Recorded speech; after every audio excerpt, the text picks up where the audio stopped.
Hi, my name is Tanya Pham and this is my midterm project. For this project, I will organize Robert Cray's 7 traditions into a hierarchy model. I organize my model into a tree system with 3 roots, 1 trunk, and 3 branches. As we know, the root is the very important part of the plant because they suck up nutrition and water into the plant. And they are also the foundation of the plant.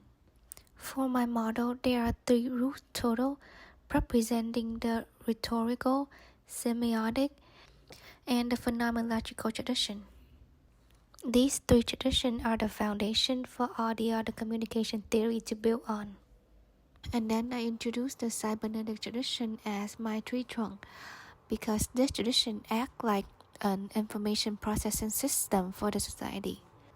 It sucks up and processes information between conversation in society, just like how the trunk sucks up water and nutrition to nourish the plant. Lastly, my 3 branches represent the critical, social culture, and social psychological tradition. These 3 traditions is the product of the trunk and the root because they are theory relating to the society, the cause and effect, and the product of everything. The first tradition is the rhetorical tradition. This tradition is the art of using your language to persuade and making an argument. This tradition also includes the use of your emotion and your logic. 3 theory relating to this tradition is the trait theory, interaction adaptation theory, and the consistency theory. The trait theory is used to describe the communicator characteristic. These characteristics will influence the way the communicator think, feel, or behaving across the situation. The second theory is the interaction adaptation theory, which is used to improve the communication skill when the speaker is aware of their pattern of interaction. The last theory relating to the rhetorical tradition is the consistency theories. Consistency theory deals with the speaker's persuasive aspect, and it also involves analyzing the speaker attitude and consistency in the conversation.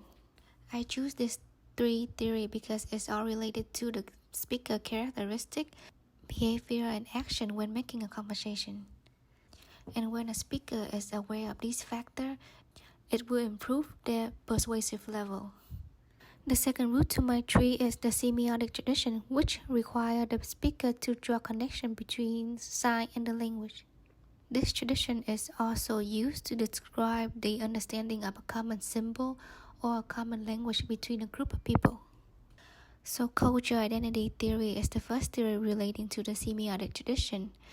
This theory describes the communicative process an individual uses when making a conversation or when negotiating in a cultural group identity. Or we can say that people who share the same culture tend to share the same value when interrupting an object or a situation. The second theory is the medium theory. This theory is used to call attention to media as a common source to influence the public. The third theory that is shared among a group of people is the relational prayer theory. This theory utilizes prayer as a communication tool to connect with the divine power. These theories are valid in the semiotic tradition because they are used to study and analyze the characteristics between people who share the same value. The last factor to make up a foundation of the tree is the phenomenological tradition.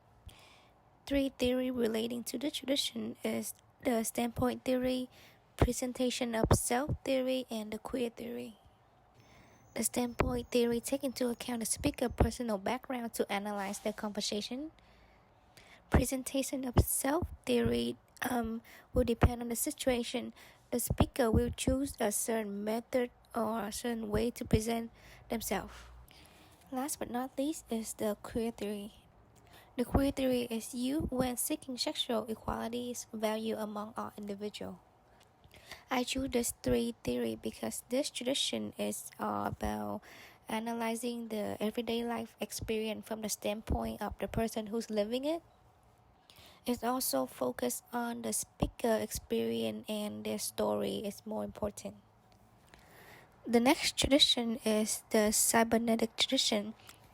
I choose this tradition to be the trunk of my tree map because this tradition is the information process system, just like how the trunk processes water to suck up nutrition and water to the branches. The three theory relating to this tradition is the theory of reason action, agenda setting theory, and the fate negotiation theory. The theory of reason action is to analyze the speaker behavior in certain situation motivated by their beliefs and their attitude. Next one is the agenda setting theory. This theory is to analyze the silent image that the media have been influencing us. The media have been telling us what to think and how to act. The last one is the fate negotiation theory. This theory is used for predicting how people will accomplish face work in different culture. More specifically is how people will react when they are managing a conflict. The first brand of my tree map is the critical tradition. The critical tradition involves a reflection of the society. This tradition is used to critique the power that society has over us. My three theory relating to the critical tradition is the critical race theory, feminist theory, and the media equation theory. The critical race theory analyzes and studies the differences relating to bias and discrimination in the society. The next one is feminist theory. This theory is used to make opportunity available for all individuals, where everyone can express themselves and achieve their goal regardless of gender or any identity characteristic. The last theory is the media equation theory, where the speaker evaluates to communication media the same as the speaker would react to any human being. The second branch of my tree map is the social psychological tradition. This tradition focuses on the cause and effect.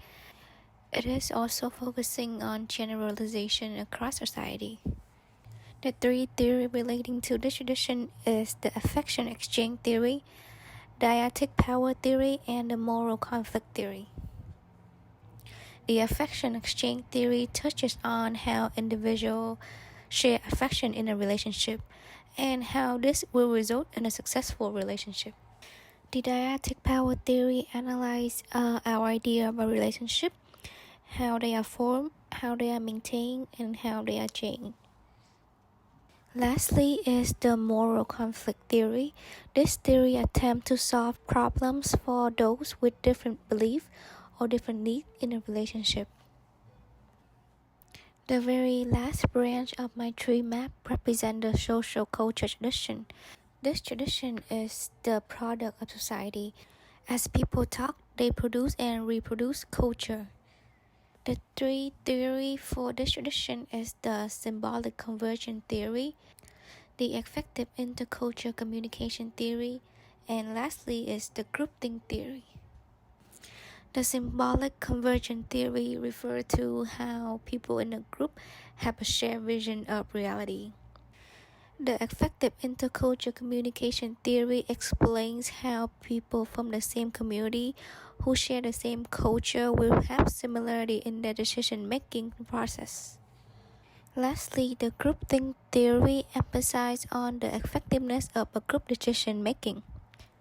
This tradition emphasizes the critical thinking, how certain conditions can lead to a high group satisfaction but ineffective output. Lastly, I believe that organizing Robert Gray's 7 tradition into a hierarchy system is a very logical method.